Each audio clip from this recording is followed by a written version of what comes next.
ಅಂದುಕೊಂಡಂತೆಯೇ ಭಾರತ ಬಾಂಗ್ಲಾದೇಶದ ವಿರುದ್ಧ first test 1-0 ಅಂತರದಿಂದ ಗೆದ್ದಿದೆ.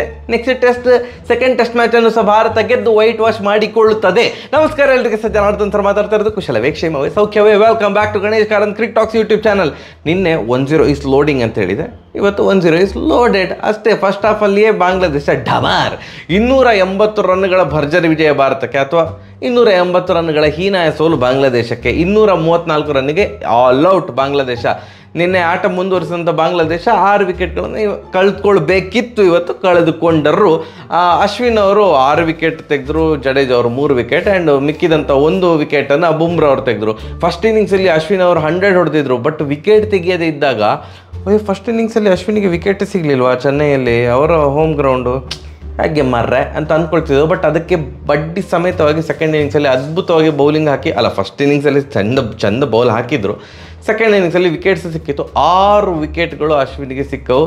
Of course man of the match Ashwin ಅವರು. ನಾನು ಅಶ್ವಿನ್ ಅವ್ರ ಬಗ್ಗೆ ಈಗ ಮಾತಾಡಬೇಕು, ಯಾಕಂತಂದರೆ ಇವತ್ತಿನ ದಿನದ ಬಗ್ಗೆ ಜಾಸ್ತಿ ಮಾತಾಡಲಿಕ್ಕಿಲ್ಲ, ಫಸ್ಟ್ ಸೆಷನ್ನಲ್ಲೇ ಮುಗ್ದಿರೋದ್ರಿಂದ ಜಾಸ್ತಿ ಏನು ಅಷ್ಟೇ ವಿಡಿಯೋ ಅಷ್ಟೇ ನಮಸ್ಕಾರ ಅಂತ ಹೇಳ್ಬೋದು ಅಷ್ಟೇ. ಬಟ್ ಅಶ್ವಿನ್ ಬಗ್ಗೆ ಹೇಳಬೇಕು, ಈ ಮನುಷ್ಯ ಈ WTC ಸೈಕಲ್ ಇದೆಯಲ್ಲ 1-2 ಈಗ 3 ನಡೀತಾ ಉಂಟು.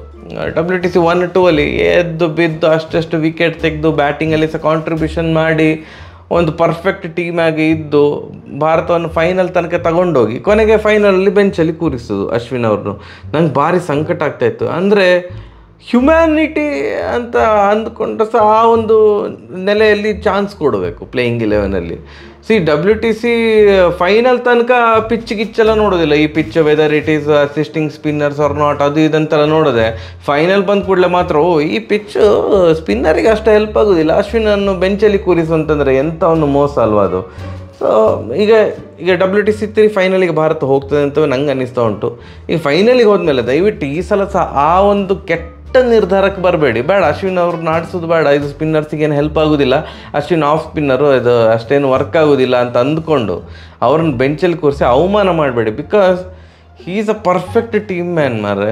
ಇವತ್ತು ಈ ಫಸ್ಟ್ ಟೆಸ್ಟ್ ಮ್ಯಾಚ್ ನೋಡಿದರೆ 144ಕ್ಕೆ 6 ವಿಕೆಟ್ ಹೋದ್ಮೇಲೆ ಒಂಥರ ಮುಜುಗರದ ಸಿಚುವೇಶನ್, ಬಾಂಗ್ಲಾದೇಶದ ಮೇಲೆ ಭಾರತ ಈ ಸ್ಥಿತಿಯಲ್ಲಿದೆ ಅಂತ. ಅದಾದಮೇಲೆ ಜಡೇಜಾ ಅವ್ರ ಜೊತೆ ಸೇರಿಕೊಂಡು ಅಂಥ ಕಾಂಟ್ರಿಬ್ಯೂಷನ್, ಬ್ಯಾಟಿಂಗ್ ಪಾರ್ಟ್ನರ್ಶಿಪ್ ಬಂದು 100 ಎಲ್ಲ ಹೊಡೆದು ಈಗ ಸೆಕೆಂಡ್ ಇನ್ನಿಂಗ್ಸಲ್ಲಿ 6 ವಿಕೆಟ್ ತೆಗೆದು, ಅಂದರೆ ಪರ್ಫೆಕ್ಟ್ ಆಲ್ರೌಂಡರ್. ಈವನ್ ನೀವು ಟೆಸ್ಟ್ ಕ್ರಿಕೆಟ್ ತಗೊಂಡ್ರೆ ಬೌಲಿಂಗಲ್ಲಿ number 1 bowler Ashwin, second bowler Bumrah ಅವರು, ಆ್ಯಂಡ್ ಆಲ್ರೌಂಡರ್ ಅಂತ ತಗೊಂಡ್ರೆ number 1 allrounder Jadeja, second allrounder ವರ್ಲ್ಡಲ್ಲಿ ಅಶ್ವಿನ್ ಅವರು.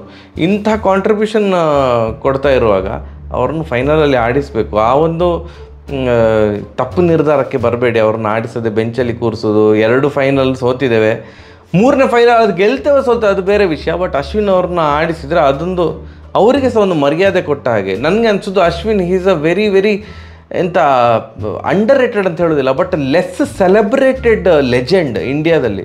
Is definitely A legend, especially test cricket ಅಂತ ಬಂದರೆ ಮಹಾನ್ legend.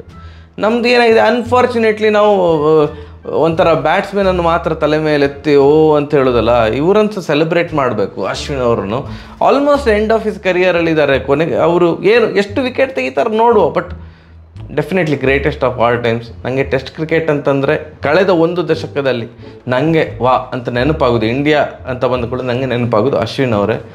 Amazing bowler, amazing batsman also, technically very sound batsman.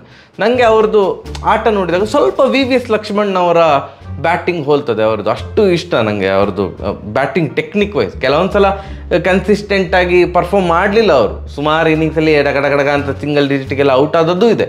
But still ನನಗೆ ಅವರ ಬ್ಯಾಟಿಂಗ್ ಇಷ್ಟ. ಒಂದು ಟೆಕ್ನಿಕಲಿ ಎಕ್ಸ್ಟ್ರೀಮ್ಲಿ ಸೌಂಡ್ ಬ್ಯಾಟ್ಸ್ಮನ್ನು, ತುಂಬ ಕ್ರಿಕೆಟಿಂಗ್ ನಾಲೆಜ್ ಉಂಟು. ಸೊ ಅವ್ರನ್ನ ನಾವು ತುಂಬ ಜಾಸ್ತಿ ಸೆಲೆಬ್ರೇಟ್ ಮಾಡಬೇಕಂತ ನಂಗೆ ಅನಿಸೋದು. ಕಾನ್ಪುರಲ್ಲಿ ಸೆಕೆಂಡ್ ಟೆಸ್ಟ್ ಮ್ಯಾಚ್ ನಡೀತದೆ, 27ರಿಂದ ಸ್ಟಾರ್ಟ್ ಆಗ್ತದೆ. ಅದು Kanpur pitch it is not, ಅಂದರೆ ನನಗೆ ಅಷ್ಟು ಇಷ್ಟ ಇಲ್ಲ ಆ ಪಿಚ್. ಅಂದರೆ ಅಲ್ಲಿ ನಿಮಗೆ ಈ ಥರ 4-4.5 ದಿನ ಥರದ್ದೆಲ್ಲ ಟೆಸ್ಟ್ ಮ್ಯಾಚ್ ನೋಡ್ಲಿಕ್ಕೆ ಸಿಗೋದೇ ಇಲ್ಲ, 2 ದಿನದಲ್ಲೇ ಮುಗಿತದ ಅಂತ.